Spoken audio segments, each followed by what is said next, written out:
Halo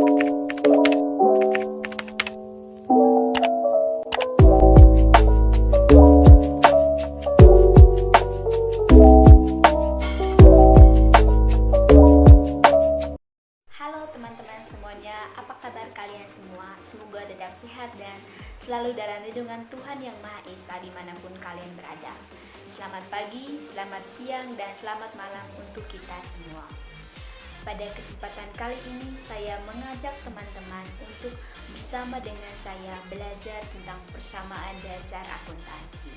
Mungkin banyak dari teman-teman selama ini mengalami kebingungan tentang persamaan dasar akuntansi. Jadi, untuk menjawab kebingungan dari teman-teman semuanya, maka mari kita menyimak materi tentang persamaan dasar akuntansi. Yang pertama, apa sih persamaan dasar akuntansi tersebut? Persamaan dasar akuntansi adalah sistematika pencatatan yang menggambarkan suatu hubungan yang ada pada perusahaan. Persamaan sederhana ini menggambarkan dua fakta. Yang pertama, apa yang dimiliki oleh perusahaan, dan yang kedua, berapa besar hutang yang dimiliki oleh perusahaan. Persamaan akuntansi menyamakan aset perusahaan sebagai aset perusahaan dengan liabilitas atau yang sering kita sebut kewajiban, dan ekuitasnya atau yang sering kita sebut modal.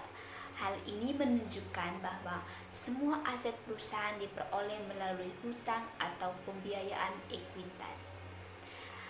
Baik, yang kedua, komponen persamaan dasar akuntansi. Beberapa komponen yang terdapat dalam persamaan dasar akuntansi. Yang pertama, aset atau aktiva atau harta. Yang kedua, liabilitas atau kewajiban. Yang ketiga, ekuitas atau modal. Yang keempat, pendapatan atau income. Yang kelima, beban atau expense. Yang pertama ada aset. Apa itu aset? Aset adalah semua kekayaan yang dimiliki oleh perusahaan, baik yang berwujud maupun yang tidak berwujud, yang dapat dinilai dengan uang dan dapat digunakan dalam operasi perusahaan. Beberapa aset berwujud, contohnya uang tunai, sedangkan yang tidak berwujud, contohnya goodwill dan hak cipta. Lalu, aset umum lainnya itu adalah piutang.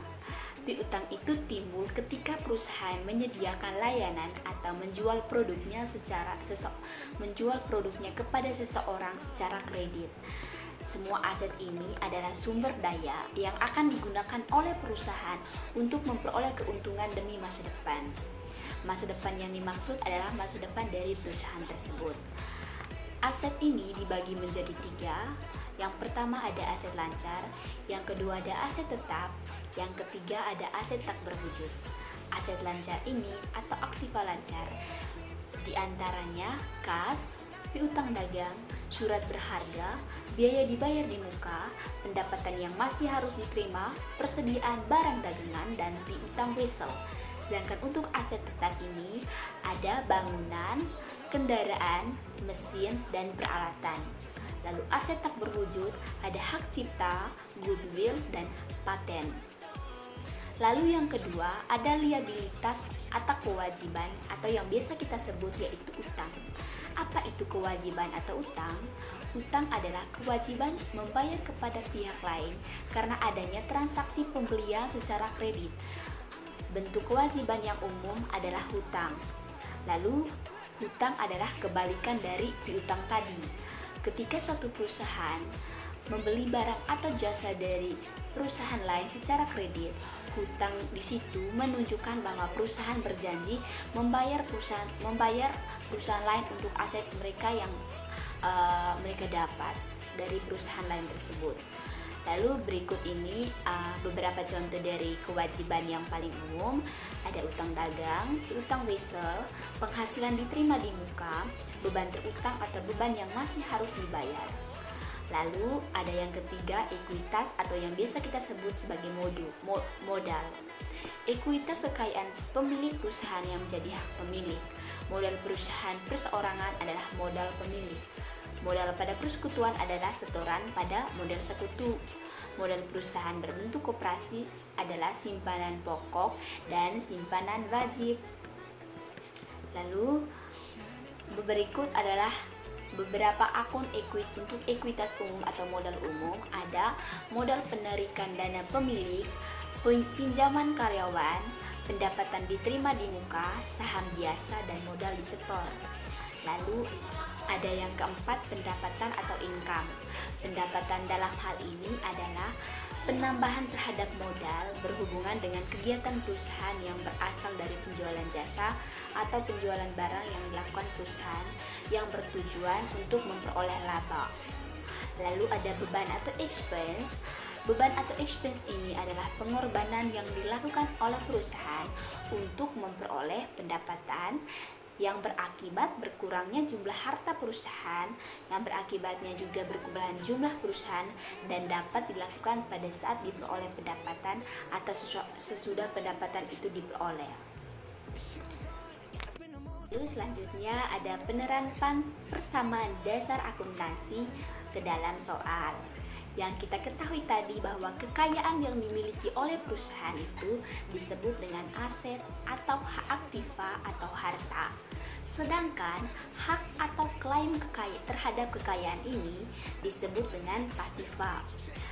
Jika aktiva yang dimiliki oleh perusahaan sebesar 10 juta, maka ekuitas atau pasifa tersebut juga senilai 10 juta.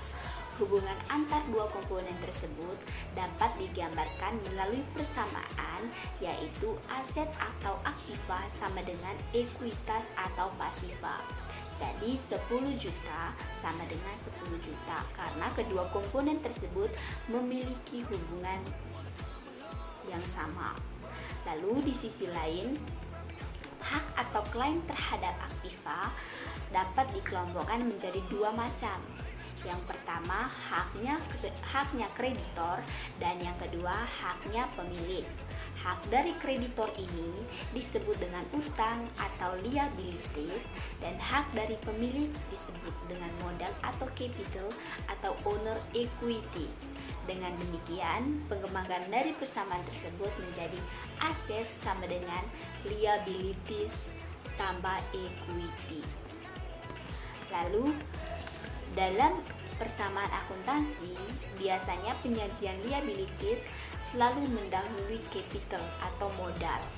Hal ini bukan hanya kebetulan saja, tapi memiliki makna bahwa kreditor memiliki hak terlebih dulu terhadap aset perusahaan daripada pemilik perusahaan itu sendiri.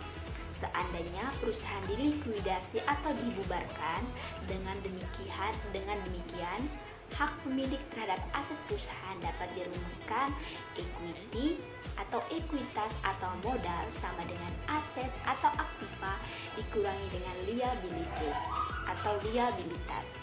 Seandainya pada awal pendirian perusahaan pemiliknya menyetor uang tunai atau benda lain sebesar 5 juta untuk modal usahanya tanpa ada utang, maka persamaannya aset sama dengan ekuitas atau aktiva atau harta sama dengan ekuitas atau modal. Jadi 5 juta sama dengan 5 juta.